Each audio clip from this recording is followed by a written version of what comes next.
ሰላም ከመይ ትጸንሑ ክብራት ተኸታተልቲ ንሎም ዝተዳለው ሓደሽትን እዋናውን ዜናታት ከም ትልሙድ ሒዝናልኩም ቀሪብና ኣለና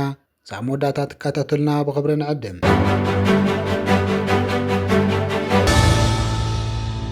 ፕሬዚደንት አሜሪካ ዶናልድ ትራምፕ ሎምሶኒ ንማዕኸናት ዜና ፎክስ ኒውስ ኣብ ዝሃቦ መግለጺ ኣሜሪካ ምስ ሰበስልጣን ሓለዋ ሳውራ ኢራን IRGC ብስውር ርክባት ከም ዘለዋ ብምርግጋጽ እቲ ኣብቲ ስምምዕነት ዝነበረ ናይ 60 መዓልትታት ግዜ ከም ዝተዛዘመ ሓቢሩ እቲ ፕሬዚደንት ኣብ መግለጺኡ ኢራን ጻዕዳ ባንዴራ ብምልዓል ኢዳ ክትህብ ከም ዘለዋ ብምሕባር ነዚ ንምትግባር ዝኾነ ናይ ግዜ ሰለዳ መደብ ከም ዘየለ ፍሊጡ ብተወሳኺ ምስ ኢራን ስምምዕ ንምግባር ከም ዘይጓየን ዝኾነ ተሃዋኽ ከም ዘይብሉን ገሊጹ ትራምፕ ንባህሪ ኢራናውያን ፖለቲከኛታት ተመልኪቱ ክዛረብ እንከሎ እቶም ኢራናውያን ንፍዓት ተጻወቲ ፓከር እዮም ግን ድማ ይሞቱ ኣለዉ ብምባል እታ ሃገር ኣብ ትሕቲ ከቢድ ጸቕጢ ትርከብ ምህላው ኣስሚሩ ኣሎ ብኻልእ ወገን ድማ ፕሬዚደንት ትራምፕ ንዑማን ዘትኮረ ተሪር መጠንቀቕታ መሓላሊፉ ኣሎ ኣሜሪካ ንመጻወ ሆርሙዝ ንምቁፅጻር ኣብ እትገብሮ ዘላ ጻዕሪ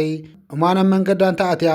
ብከቢድ መሳርሕን ቦምብን ከም ዘዕንውዋ ብምግላጽ ሓያሎ መጠንቀቕታ ሂብዋ ኣሎ ኣብ መወዳእታ ኣሜሪካ ክሳብ ሕጂ ኣንጻር ኢራን ዝተጠቐመትሎም ተተኮስቲ ምስቲ ዘለዋ ዓቕሚ ክናጻጸር እንከሎ ኣዝዩ ንእሽቶ ምዃኑ ብምግላጽ ኣድላይ ኮይኑ ተተረኺቡ ዝለዓለ ወታደራዊ ስጉምቲ ክወስድ ከም ዝኽእል ዘለዎ ድሌት ገሊጹ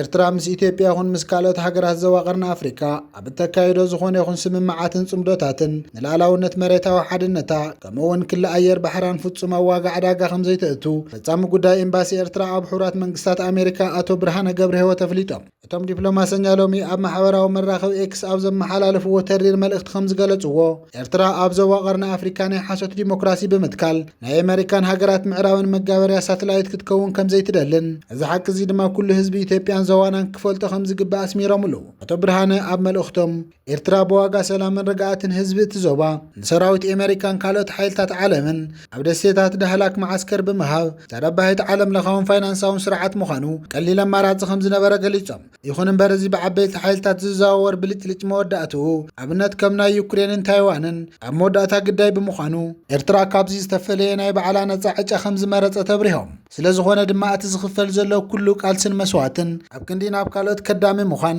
ጎይታ ነብስኻ ንምዃንን ነባሪ መጻእን ምህናፅን ዝዓለመ ምዃን ርድዮም ኣብ መወዳእታቶም ፈጻሚ ጉዳያት ዕላማ መንግስቲ ኤርትራ ላዕላውነት ሓርነቱ ዝጨበጠ ሓያልን ርጉእን ዞባ ቀርኒ ኣፍሪካ ምፍጣር ከምኡውን ድሕንነት ረብሓ ኩሎም ህዝብታት ብማዕረ ምውሓስ ምዃኑ ብምሕባር ህዝባዊ ግንባር ነዚ ዘይዕንቀፍ ቃልን ራእይን ተሰኪሙ ይቃለስ ከም ዘሎ ገሊፆም እዚ ከምዚ ኢሉ እንከሎ ኤምባሲ ኤርትራ ኣብ ዋሽንግተን ዲሲ ኣብ ዘውፅኦ ሓድሽ ወግዓዊ መግለፂ ላዕላውነት ኤርትራ ይኹን ናይ ዝኾነት ኣፍሪካዊት ሃገር ብዝኾነ ይኹን ምኽንያት ናብ ድርድር ዝቐርብ ከም ዘይኮነ ብትረ ኣፍሊጡ ነቲ ኤምባሲ ነዚ መግለፂ ዝሃበ ማዕኸናት ዜና ዶቼ ቬለን ፖሊስ ወፃእን ብዛዕባ ታራ ኤርትራ ኣብ ቀርኒ ኣፍሪካ ዝዝርግሕዎ ጽሑፍ ንምምላስ እዩ እዘን ማዕኸናት ዜና ታሪክ ብምጥምዛዝን ንጠለብ ላዕላውነት ኢትዮጵያ ኣብ ልዕል ወደብ ሕጋውነት ንምሃብ ፈቲነን ክብል እቲ ኤምባሲ ኸሲሱ ጠለብ ንግዳዊ ወደብን ጠለብ ዋንነት መሬትን ፈጺሙ ዝተፈላለየ ምዃኑ ብምብራህ ድማ ጂኦፖለቲካዊ ኣቀማምጣ ወይ በዝሒ ህዝቢ ንሃገራዊ ዶባት ንምጥሓስ ሕጋዊ ምኽንያት ክኸውን ከም ዘይኽእል ኣስሚሩ ኣሎ ብተወሳኺ ኤርትራ ካብ ኢትዮጵያ ተገንፂላ ዝብል ናይ ሚድያታት ጸብጻብ ብምኹናን ኤርትራ ዶባት ኣብ 1890 ዝሰሓበት ኣብ 1993 ድማ ብሪፈረንደም ናጽነታ ዘረጋገጸት ሃገር ምዃና ዘኻኺሩ ጉዳይ ዶብ ኤርትራን ኢትዮጵያን ብናጻ ኮሚሽን ዶብ ብመሰረት ስምምዕ ኣልጀርስ ሙሉእ ብምሉእ ከም ዝተፈትሐ እውን ደጊሙ ኣረጋጊጹ ኣብ መወዳእታ ዝምድና ኤርትራ ምስ ካልኦት ሃገራትን ቀይሕ ባሕርን ዓለምን ኣብ ግደ ጸጥታ ንግዳዊ ዝተመርኮሰ እምበር ንኢትዮጵያ ንምንጻል ዝዓለመ ከም ዘይኮነ ዝገለጸት መግለጺ ኤርትራ ናይ ዝኾነት ሃገር መሬት ከም ዘይትደሊ ምስ ኢትዮጵያ ሓዊሱ ምስ ኩለን ጎረባብቲ ሰላማዊ ዝምድና ክህልዋ ከም እትደለ ገንዚቡ ይኹን እምበር ላዕላውነትን ግዛኣታዊ ሙሉእነትን ሃገር ኣብ ጂኦፖለቲካዊ ድርድር ከም ዘየኣቱ ብምሕባር መግለጹ ይዛዚሙ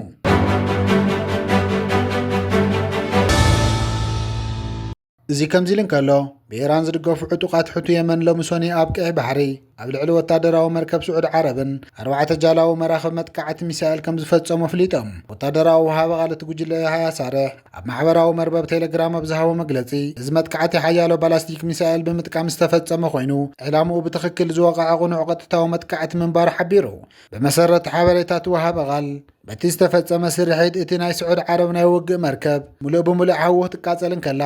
ካብተን ዝዓጀባ ኣጀላዊ ገሊአን ክትሕላ ከለዋ እተን ዝተረፋ ድማ ሓዊ ተታሒዘን ከም ዝተቓጸላ ርዲኡ እቶም ዕጡቓት ሕቲ ነቲ ዘንበርዎ እገዳ ብዝያዳ ንምሕያል ንኹሉ ወታደራዊ ምትእኽኻብ ስዑድ ዓረብ ንምጥቃዕ ስርሒቶም ከም ዝቐጸሉ ኣብ መግለጺኦም ኣስሚሮምሉ ኣለዉ። ይኹን እምበር ብዛዕባ እዚ ሕቱ ፈጺሞ እዮ ዝብሎ ዘሎ መጥቃዕትን ዕንወትን ካብ መንግስቲ ወይ ሰብ መዚ ስዑድ ዓረብ ክሳብ ሕጂ ዝተዋሃበ ቅጽበታዊ ወግዓዊ መረጋገጺ ወይ ምላሽ የለን።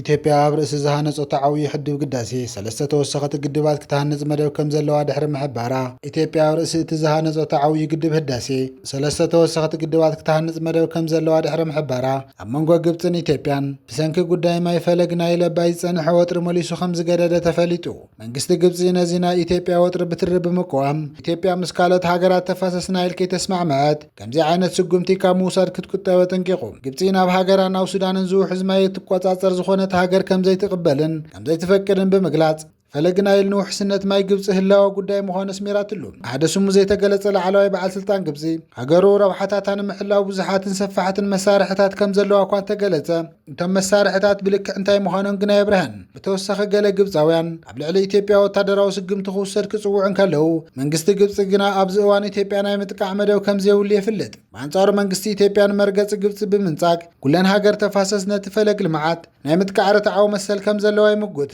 ኢትዮጵያ ነዚ መሰላት ትጥቀመሉ ከም ዘላን ኩለን ሃገራት ማዕረ ዕድል ክረብኻ ከም ዝግብኣን እያ ትገልጽ። ኢትዮጵያ ዝሓለፈት 9 መስከረም 2025 ዘመረቐቶ ዓብዪ ግድብ ህዳሴ 5150 ሜጋዋት ሓይሊ ኤሌክትሪክ ናይ ምምንጫው ዓቕሚ ከም ዘለዎን ንልምዓትን ምምሕያሽን ናብራ ህዝብን ኣዝዩ ኣገዳሲ ምዃኑ ትገልጽ። ግብፂ ብወገና ኢትዮጵያ ዝያዳ ግድባት እንተሃኒጻ ናብታ ሃገር ዝበጽሕ መጠን ማይ ናይል ብኸቢድ ክጸልዎ እዩ ዝብል ብርቱዕ ስጋት ኣለዋ። እዚ ንዓመታት ዝቐጸለ ምስሓሓብ ማይ ናይል በዚ ሕዚ ኢትዮጵያ ሓሲባቶ ዘላ እተን ህንጸት ሓድሽ ግድባት ተደሪኹ ነቲ ኣብዚ ዞባ ዘሎ ፖለቲካዊ ወጥሪ ብዝበኣሰ ከጋድዶ ከም ዝኽእል ይግለጽ ኣሎ።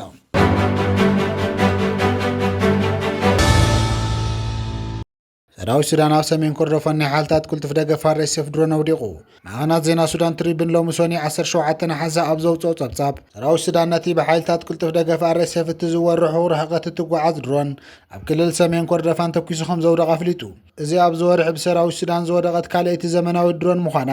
ከም ጸብጻብ ሱዳን ትሪብን ወሃበ ቃልቲ ሰራዊት መግለጺ ብምሃብ ክፍልታት ጸረ ነፈርቲ ነታ FH95 ዝዓይነታት ተጻባኢት ድሮን ከባቢ ጁራጂክ ዝበሃል ናይ ሰሜን ኮርዶፋን ቦታ ከም ዘውደቐ ሓቢሩ ኣሎ። እቲ ማእኸን ዜና ወሲኹ ከም ዝገለጾ ሓይልታት ቅልጡፍ ደገፍ RSF ኣብ ዝቐረባ እዋን ኣብ ባራን ጀብራትን ኣልሽኽን ከምኡውን ናብ ከተማ ኤሎዋይድ ኣብ ዝወስድ ቁልፊ ጽርግያን ኣጠቓቕማ ድሮን ብበዝሒ ወርቲዑ ይርከብ ኣሎ። ብተወሳኺ ኣብ ዘይኑ ከም ዘስፈሮ ሰራዊት ሱዳን ዝሓለፈ 25 ሓምለ ኣብ ዝፈጸሞ ቅልጡፍ መጥቃዕቲ ሰፊሕ ክፋል ሰሜን ኮርዶፋን ዳግማይ ብምቁፅጻር ነቲ ናይ ሰደድ ጽርግያ ብምኽፋቱ ዕጡቓት RSF ናብ ርሑቕ ምዕራባዊ ከባቢታት እምባደር ሳውዲ ሓምራት ኣልሻኽን ኣልማዝሩብን ከም ዘንሰሓሕብ ገይርዎ እዩ። ቁፅጻር ናይቶም ከባቢታት ንከተማ ኤልኦባይድ ካብ መራቓዊ ሸነኽ ዝሕልን ነታ ክልል ብፍርቂ ሩባ ኣባይ ኣቋሪጹ ምስ ካርቱም ዘራኽብ ናይ መሬት መስመር ዳግማይ ዘንብር ምዃኑ ሱዳን ትሪብን ኣመልኪቱ ኣሎ።